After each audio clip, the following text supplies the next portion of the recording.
आता अजून fine print माझ्या हाती यायचं आहे, पण नेहमी पहिली टीका ही करून टाकतात विरोधक, महाराष्ट्राला काही मिळालं नाही. म्हणून पहिल्या ग्लिम्प्समध्ये महाराष्ट्राला काय मिळालं आहे ते मी आपल्याला या ठिकाणी सांगणार आहे. यापेक्षा अजून अनेक गोष्टी नवीन जास्तीच्या, जसं फाईन प्रिंट पूर्ण मी वाचू शकेन, कारण आता रेल्वेच्याही बजेटमधल्या सगळ्या गोष्टी माझ्यापर्यंत अजून आलेल्या नाही आहेत. मागच्या वर्षी तर रेल्वेतच 23,000 कोटी आपल्याला मिळाले होते.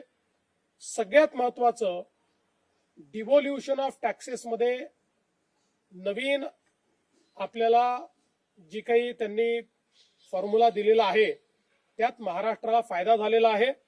आणि आता डिव्होल्युशन मध्ये आपण मागच्या वेळेसपेक्षा वाढून 6.44% गेलेलो असल्यामुळे आपल्याला यावर्षी 98,306 कोटी रुपये केंद्र सरकारकडनं मिळतील. 98,306 कोटी, जे आपण जर विचार केला तर मागील वर्षी जे आपल्याला मिळत होते त्यापेक्षा भरीव जास्त आहे.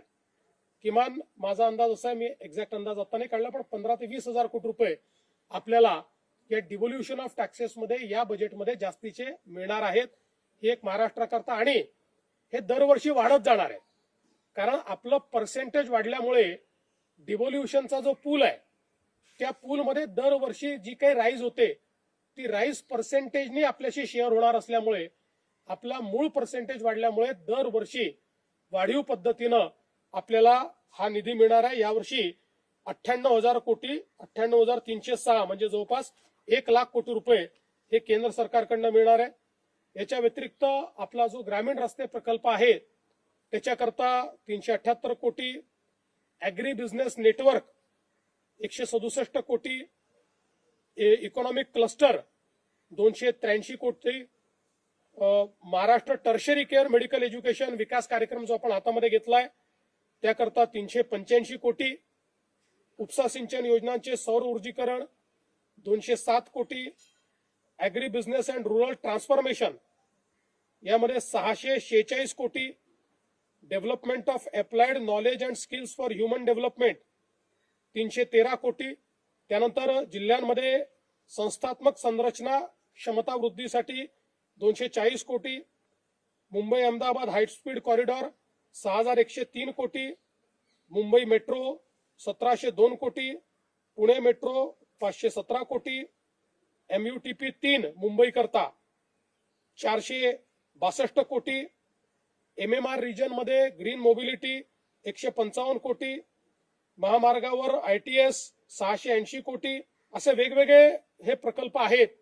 म्हणजे अगदी आपण मुंबई पुण्यातल्याही प्रकल्पांचा विचार केला तरी आतापर्यंत जे बघितलेले आहेत त्यात 12,500 कोटी रुपये हे या ठिकाणी मिळालेले आहेत. इतर महाराष्ट्रातले देखील मी सांगितलेले आहेत, आणि अजून बजेटची फाईन प्रिंट ही आपण त्या ठिकाणी बघतो.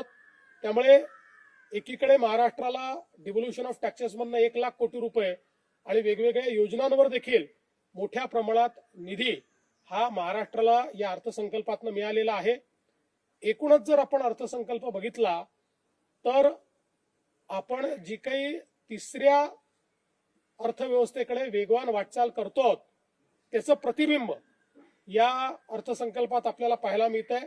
7% ग्रोथ रेट, जगामध्ये सर्वाधिक वेगाने विकसित होणारी अर्थव्यवस्था पुन्हा एकदा भारत प्रस्थापित झालेला आहे 7% ग्रोथ रेटमुळे.